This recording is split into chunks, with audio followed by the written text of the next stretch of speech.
இந்த ஒரு உண்மையான பேய் கதை மதுரையில் இருக்கிற ஒரு வீட்டில் தான் நடக்குது. என்னுடைய சப்ஸ்கிரைபரான பரஞ்சோதி இந்த கதையை எனக்கு ஷேர் பண்ணார். அவர் வீட்டில் நடந்த ஒரு கதை. அதாவது அவனோட வீட்டில் இருந்த வேலைக்காரியோட உடம்புல பல நாட்கள் பேய் இருந்திருக்கு. அந்த பேயோட தான் அந்த வீட்லேயே அந்த பொண்ணு வேலை செஞ்சுட்டு இருந்திருக்கா. அதை அவங்க எப்படி கண்டுபிடிச்சாங்க அப்படிங்கிற கதையை என்கிட்ட சொல்லும் போது நிஜமாகவே நான் பயந்துட்டேன். அந்த கதையை நான் உங்களுக்கு ஷேர் பண்ணுறேன். இந்த சம்பவம் மதுரையில் நடக்குது. இந்த ஸ்டோரி எனக்கு ஷேர் பண்ண ஒரு பரஞ்சோதி. அவர் வீட்டில் அவங்க அம்மா அப்பா அதுக்கப்புறம் அவருக்கு ஒரு தங்கச்சி இருக்காங்க. அந்த வீட்டுக்கு ஒரு வேலைக்கார பெண் வர. அவள் பேர் லட்சுமி. அவள் காலையில் அமைதியாக வருவா, அமைதியாக வேலையெல்லாம் முடிச்சுட்டு அமைதியாகவே ஈவினிங் போயிடுவா. ஆனால் அந்த வீட்டில் யாருமே நோட் பண்ணாத ஒரு விஷயத்த அவங்க அம்மா நோட் பண்ணாங்க. அந்த லட்சுமி கிச்சனில் ஏதோ வினோதமான விஷயத்த பண்ணிட்டு இருக்கிற மாதிரியும் யார் கூட பேசுகிற மாதிரியும் அவங்க அம்மா அடிக்கடி பார்த்துருக்காங்க. இந்த சம்பவம் எப்போ நடக்குதுன்னா அந்த பரஞ்சோதி ஸ்கூல் படிக்கும் போது தான் நடக்குது. இந்த மாதிரி லட்சுமி கிச்சனில் தனியாக பேசிட்டு இருக்கிறத அவங்க அம்மா கூப்பிட்டு கேட்டிருக்காங்க. அதுக்கு அந்த வேலைக்காரி சிரிச்சுக்கிட்டே ஒன்றும் இல்லை அப்படின்னு சொல்லி அங்கேருந்து கிளம்பிடுறா. அப்படி ஒரு நாள் பரஞ்சோதி ஸ்கூல்ல இருந்து வீட்டுக்கு வந்தாரு. அப்போ வீட்டில் யாருமே இல்லை, லட்சுமி மட்டும் கிச்சனில் சமைச்சிட்டு இருந்திருக்காங்க. அப்போ பரஞ்சோதி மெதுவாக வீட்டுக்குள்ளே போகிறான். கிச்சன் அந்த லட்சுமி செவுத்தை பார்த்து யார்கிட்டயே பேசிட்டு இருந்திருக்காங்க. அப்போ அந்த பரஞ்சோதி மெதுவாக கிச்சனில் காது வச்சு கேட்கும்போது, இன்னும் கொஞ்ச நாள் தான் வெயிட் பண்ணுங்க, எல்லாம் முடிஞ்சிடும் அப்படின்னு அந்த லட்சுமி சொல்லியிருக்கா. இதை கேட்ட பரஞ்சோதி லட்சுமி யார் கூட உள்ள பேசிட்டு இருக்கா அப்படின்னு பார்க்கறதுக்காக உள்ள சடனாக போனால் லட்சுமி டக்குன்னு திரும்பி, நீங்கள் வந்துட்டீங்களா, வெயிட் பண்ணுங்க, உங்களுக்கு நான் சாப்பாடு கொடுக்குறேன் அப்படின்னு சொல்லிட்டு தன்னோட வேலையை பார்க்க ஆரம்பிச்சிருக்கா. அதுக்கப்புறமா வீட்டில் பல கிரீப்பியான சம்பவங்கள் நிறைய நடக்க ஆரம்பிச்சது. கிச்சனில் அடிக்கடி சத்தம் கேட்குது. நைட் டைமில் யாருமே கிச்சனில் இருக்க மாட்டாங்க. அதுக்கப்புறமா பாத்ரூம் லைட்டு ஆட்டோமேட்டிக்காக ஆன் ஆகவும் ஆரம்பிச்சிருக்கு. ஒரு நாள் காலையில் அவனோட தங்கச்சி எழுந்து இந்த மாதிரி பரஞ்சோதி கிட்ட சொல்லியிருக்கா, லட்சுமியை நான் ஹாலில் பார்த்தேன், நின்றுட்டு இருந்திருக்கா அப்படின்னு. அதுவும் நடுராத்திரி. ஆனால் இதில் இன்னொரு அமானுஷினா, லட்சுமி வேலையை முடிச்சுட்டு 7 மணிக்கு வீட்டுக்கு போயிட்டா. அவள் பார்த்தது 11 மணிக்கு. இதெல்லாம் ஒரு நாள் 2 நாளில் தொடர்ந்து அவங்க வீட்டில் நடக்க ஆரம்பிச்சிருக்கு. ஒரு நாள் வெள்ளிக்கிழமை அவங்க அப்பாவும் அம்மாவும் ஃபங்க்ஷன் போயிட்டாங்க. வீட்டில் தங்கச்சி, அதுக்கப்புறம் பரஞ்சோதி, அதுக்கப்புறம் பார்த்திங்கன்னா அந்த வேலைக்காரி, இவங்க 3 பேர் மட்டும் தான் இருந்திருக்காங்க.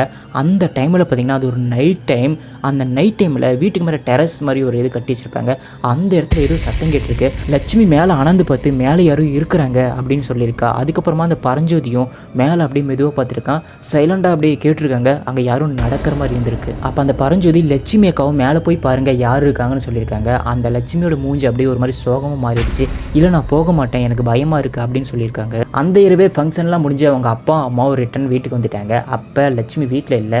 கேட்டதுக்கு அவங்க வேலையை முடிச்சுட்டு ஆல்ரெடி வீட்டுக்கு போயிட்டாங்க அப்படின்னு பரஞ்சோதி சொல்லியிருக்காங்க. அடுத்த நாள்லேருந்து அவங்க வேலைக்கு வரவே இல்லை. அவங்க ஃபோனுக்கு கால் பண்ணால் சுவிட்ச் ஆஃப்னு தான் வருது. 2 நாள் கழிச்சு அவங்க வீட்டுக்கு போய் பார்த்தா வீட்டில் வந்து லட்சுமி இல்லை.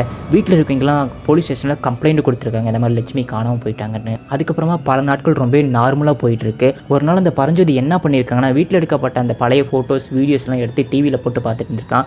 அப்போ பார்த்தீங்கன்னா ஒரு பர்த்டே ஃபங்க்ஷனில் எடுக்கப்பட்ட வீடியோவை ப்ளே பண்ணி பார்த்துருக்கான். அப்போ கிச்சன் சைடில் அந்த வீடியோ ரெக்கார்ட் இருக்குது. அந்த கிச்சனில் யாரும் நிற்கிற மாதிரி இருந்திருக்கு. அதை அப்படியே பாஸ் பண்ணி ஜூம் பண்ணி பார்த்துருக்கான். அது வேற யாரும் இல்லை, அந்த வேலைக்காரி லட்சுமி தான். ஸோ அவன் பயங்கரமாக ஷாக் ஆகிட்டான்.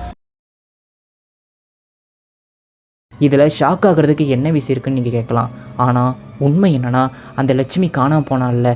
ஸோ அதுக்கப்புறமா 3 மாதம் கழித்து எடுக்கப்பட்ட இந்த பர்த்டே வீடியோவில் எப்படி லட்சுமி தெரியுங்கிறது தான் ஒரு பயங்கரமான விஷயம். அதுக்கப்புறமா அவங்க அந்த வீட்டிலே இல்லை. அந்த வீட்டை விற்றுட்டு வேறு ஊருக்கே அவங்க போயிட்டாங்க. அதுக்கு ஒரே காரணம் அந்த பர்த்டே வீடியோவில் லட்சுமி இருந்தது தான். இதுதான் அவங்க வீடு காலி பண்ணுறதுக்கான முக்கியமான காரணமானு கேட்டிங்கன்னா சத்தியமே கிடையாது. அதை விட மிகப்பெரிய ஒரு காரணம் இருக்குது.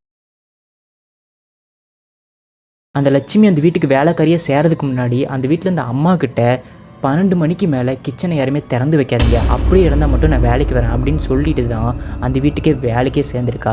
ஆனால் ஒரு நாள் மட்டும் 12 மணிக்கு மேலே அந்த கிச்சனை யாரும் தெரியாமல் திறந்து வச்சுட்டாங்க. ஸோ அந்த நாள் இரவோடு தான் லட்சுமி காணாமல் போயிட்டா, திரும்பி வரவே இல்லை. உங்கள் வாழ்க்கையில் இந்த மாதிரி பேய் சம்பவம் ஏதாவது நடந்திருந்தால் மறக்காமல் மேலே தெரியாத இந்த வாட்ஸ்அப் நம்பருக்கு வாய்ஸ் மெசேஜாவோ இல்லை மெசேஜாவோ எனக்கு ஷேர் பண்ணுங்கள். கண்டிப்பாக அந்த ஸ்டோரியை நான் இந்த வீடியோவில் பேசுகிறேன். இதேமாரி நிறைய உண்மையான பேய் கதைகளை தெரிஞ்சுக்க நம்ம சேனலை சப்ஸ்கிரைப் பண்ணி பக்கத்தில் இருக்க அந்த பெல் ஐக்கானை அழுத்தி வச்சுக்கோங்க. பாய்.